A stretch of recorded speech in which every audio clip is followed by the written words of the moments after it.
Welcome to the intersection of technology, cybersecurity, and society. Welcome to ITSPmagazine Podcast Radio. You're about to listen to a new Redefining Technology podcast. Standing on 2 feet, having dexterous hands, developing a language that allows us to communicate, and the ability to understand abstract concepts. These are all part of the equation of humanity. Still, it is the capacity to create tools and advance the technology that has allowed us to thrive on this planet, and maybe on others. Knowledge is power, now more than ever. Blue Lava is the first business platform for CISOs to manage their security program.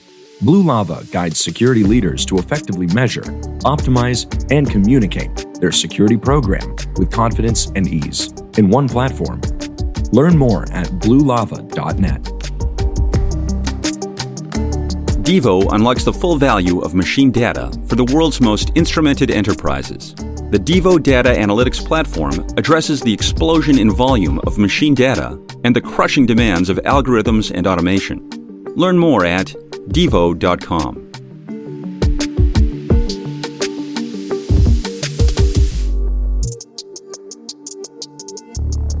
Marco. Sean. I'm exhausted. Take a break. Take a nap. I can't. I'm so interested. Every time I look at something and inspect something, I uncover new things. I'm always learning and figuring out how something's working, and there's so much. I get exhausted sometimes. So you're hacking stuff. That's what you're saying. I'm hacking stuff. So what inspired you to do that? That's all you do with living life. You're trying to figure out a way forward. You're hacking your way around the world. Not everybody does that. And we have learned that in so many different podcasts talking about society, and how many times we're just like, hey, that's new, that's cool. You know, I like to say blinking lights, I think, is my signature thing when I refer to technology that appeals. And we're like, all right, I'll buy it, I'll use it, and I'm not going to think about it. But while it may be cool for certain things, there are other aspects of our life when it comes to either privacy, you know, talking about smart home, IoT, and many other situations, smart cars, all of that, that maybe you do need to know what you're working with. And there is one field that is even more important, I think. And Sean, it directly touches on safety. But when you said smart cars, I'm just thinking, well, what if your car becomes your traveling ICU? That would be kind of scary. But no, we're that's talking, an idea. That's an idea. We're talking healthcare systems, devices, flows, data, all the stuff that we rely upon to stay healthy.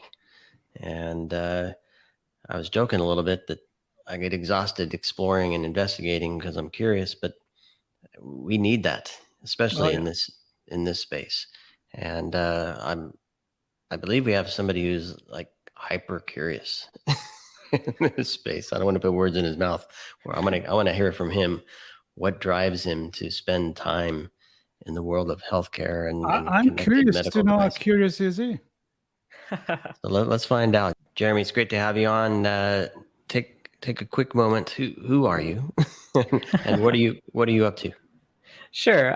So my name is Jeremy Richards. I'm a chief architect at Scope Security, and I've been doing some research on clinical devices. Just listening to you guys talk about, you know, what drives the research, what makes you tick. It definitely for me started with kind of just the addiction to these aha moments. You know, solving puzzles, not really having a complete picture and kind of working your way through until you get that complete picture. So I guess 2 minutes or a minute about me. I come from a background of reverse engineering. So in my early teens, that was reverse engineering video games. And early in my security career, it was reverse engineering security patches.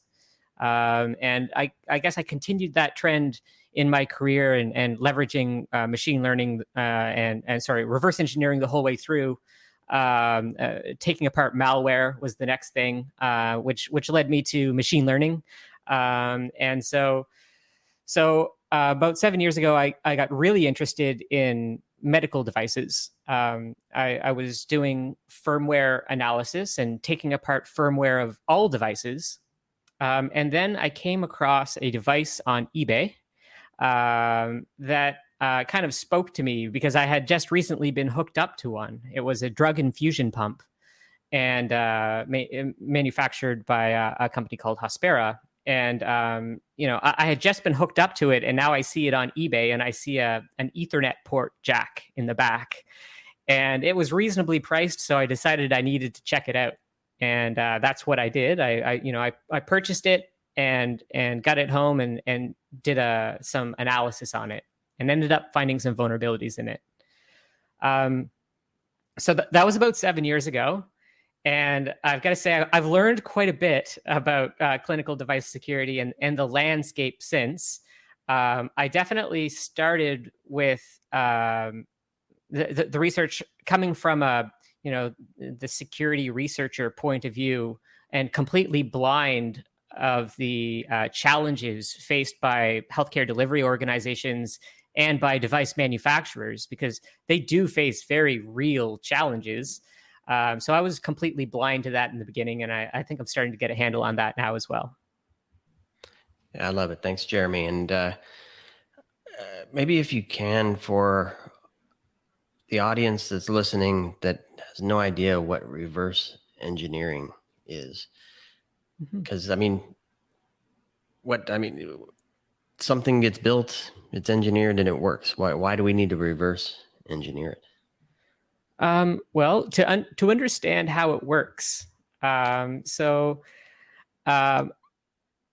lot of these devices are, let's say they're past their prime. They're running on operating systems that are no longer supported and originally programmed by people that may not be in the industry anymore.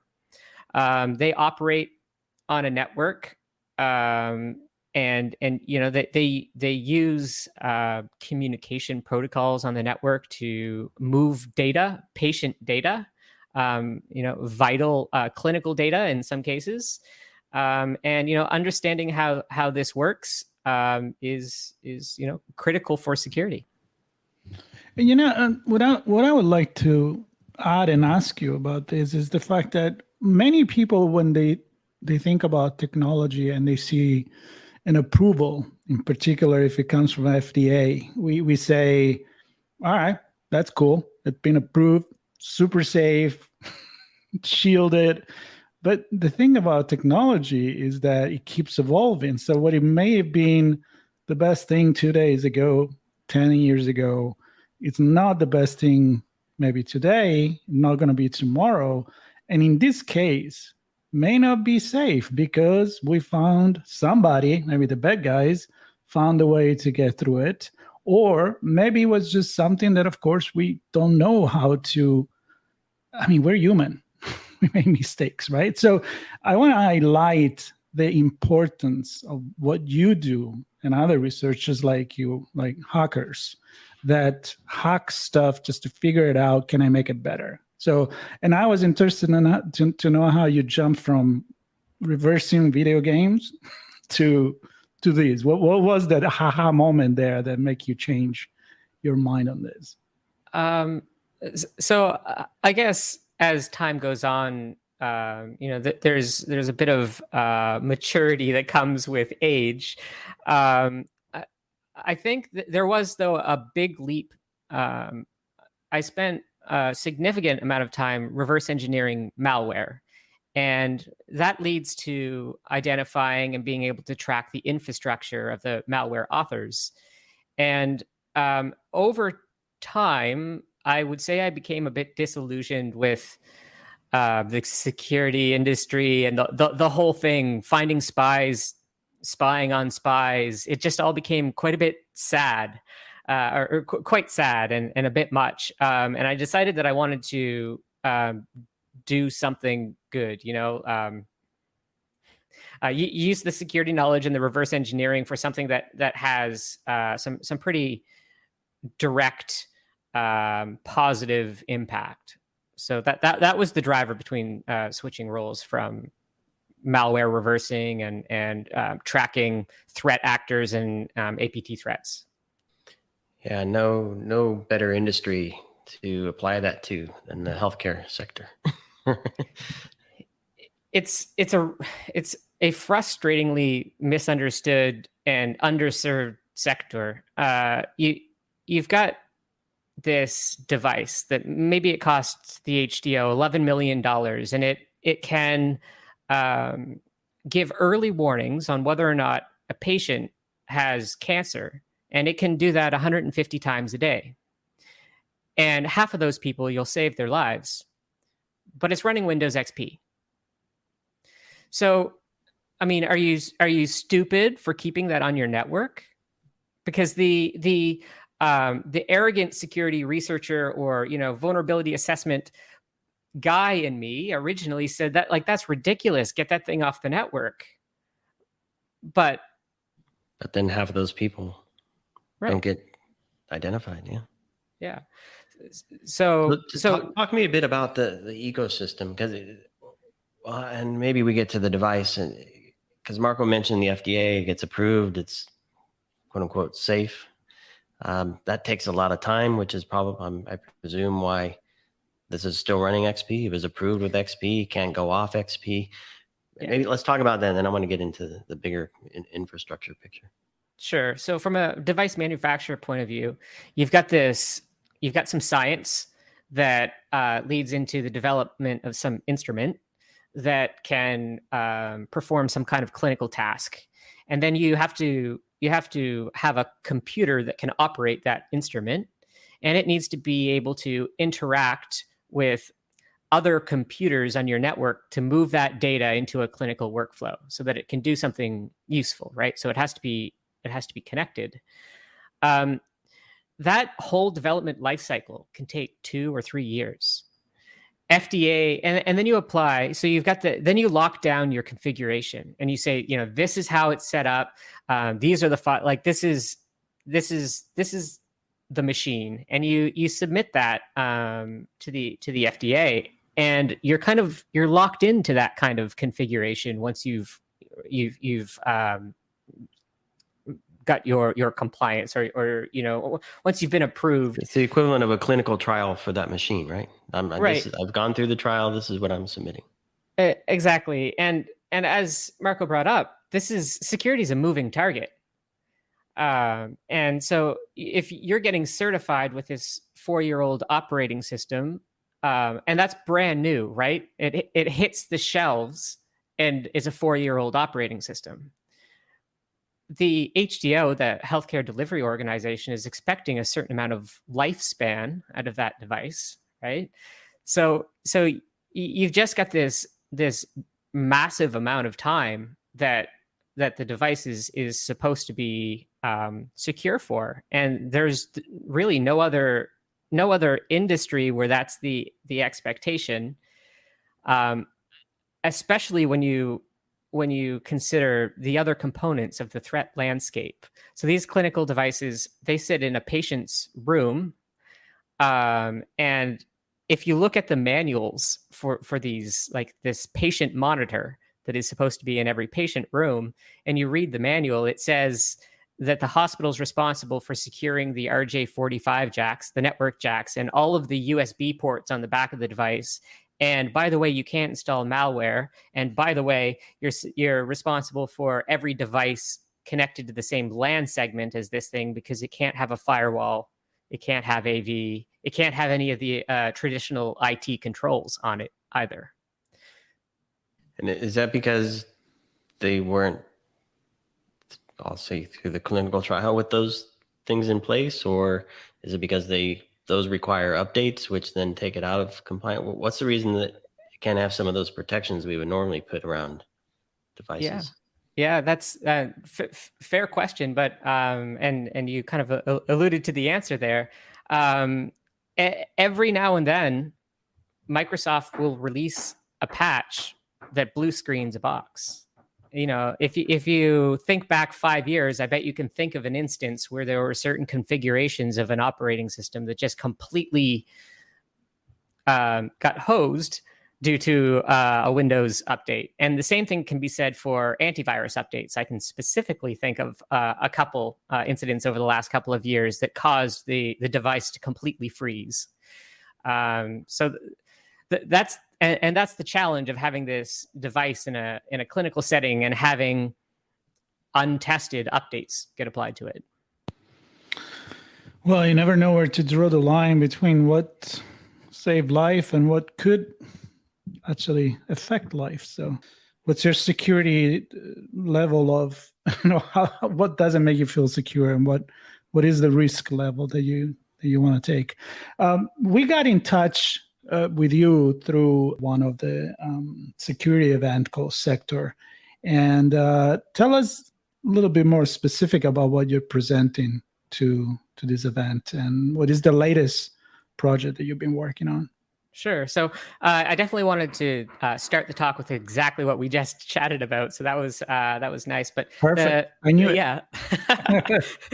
But the specific vulnerabilities, we took a look at two different devices. The first is a patient monitor. So that is a device, a screen with an embedded computer, and there's clinical devices that connect to it. So something that is monitoring, say, your heart rate and your blood pressure. And these devices take readings and they feed them into a monitor. And as I mentioned, this monitor is a computer. And so I, again, purchased this device off of eBay and was excited when it came to start taking it apart and figure out how to compromise it, see what vulnerabilities were in it. And I had a great story that I wanted to tell, and I wanted it to be the truth. But I'll tell you guys the truth. I got so excited that I put the thing on the floor and I plugged it in, and it started up and it showed me the Windows XP logo. And after finishing booting, it sat there at a screen saying no devices connected. And my original plan was to take this Raspberry Pi and install an image called Pwn P4WN P1. And this thing lets you pretend to be a whole bunch of different USB devices. So you plug it in and it pretends to be a keyboard, it pretends to be a mouse, a USB drive with files on it, or a USB network card. And it can pretend to be all of these things to the operating system. So the idea here was to collect a lot of kiosk escapes, key combinations and things to try and monitor it visually to find out which one worked.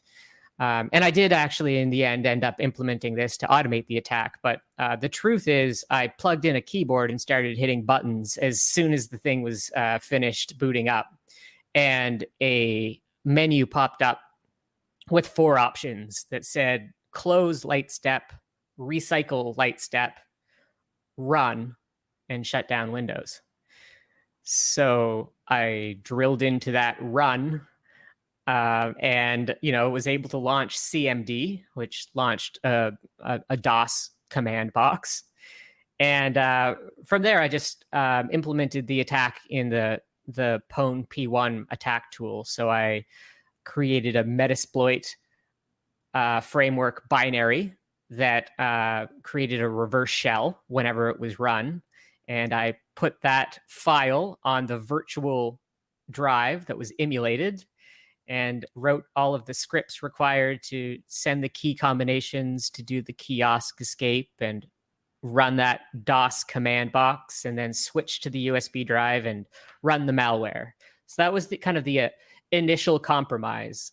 I thought I would have to maybe open the machine up and take its hard drive out and do some things that way to get accounts. But it turns out that a kiosk escape was all I really needed. So the first question that comes to mind, well, I have many questions, but the first one that I'll probe into is why you and not the manufacturer? Well, that's an interesting question. I suppose you would expect a lot of this type of work to be done before the device was released. I expect that it just wasn't something that the device manufacturer considered. Yeah, I'm going to let you off there. It wasn't meant to be a hard question Yeah. necessarily, but I guess what I'm really pointing to is this is important, and I'm not saying any manufacturer is bad. You just said they probably didn't think about it, and I guess my real point is we need, whether you work for the manufacturer or not, we need people like you who know this, who think like this, who take the time to do this, so that we can hopefully find the holes that exist that could be exploited. But Sean, can I add something? Because of course, I know you, so I knew where you were going with that, with that question. But there's also what I said at the beginning, where you really just can't cover everything, right? I mean, it's so complex. You also, I think it's important that external, third party, different brains come in. And this is the hacking researcher ecosystem, the crowd, right? That is out there doing the right thing and not hacking as a bad thing, but hacking as a good thing. Because you can look at something from a completely different perspective that maybe the engineer that created this is not thinking about that. And I'm saying this because I really appreciate what people like Jeremy are doing for our society, for a better technology. Yeah, I agree. And to really shed light on what you're talking about, Marco, maybe Jeremy, you can shed some light. I don't know if it's covered in your presentation or beyond, but that's one device.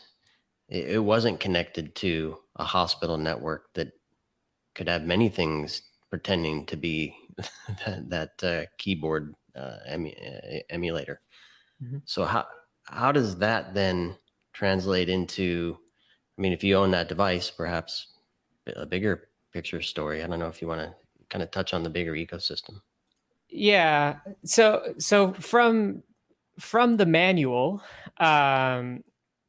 we see that the network, I guess, that this thing is connected to, it's expected to be isolated. So let me just read two of the comments from the security recommendations from the manual. I promise I won't sit and read an entire manual, but physical security of the patient monitor is recommended and is the responsibility of the operating organization. Physical security of, company name recommends that the operating organization restrict physical access to unused Ethernet ports, and same for unused USB and serial ports. So this is a device that sits in every patient room, and this LAN segment is an RJ45 jack on the top of everybody's bedside. And these things aren't always plugged in if you're in a recovery room. So it's not just that these devices are vulnerable. It's that they are exposed on this network that anyone in the hospital has access to. So that part of the ecosystem, that part of that understanding doesn't seem to trickle down to the device manufacturers. So they put this kind of verbiage in their manuals, but that's not something that's possible to do. You know what I mean? Like we have observed patient visitors arrive with their laptops and try to get internet access because the Wi-Fi was out by plugging into these networks.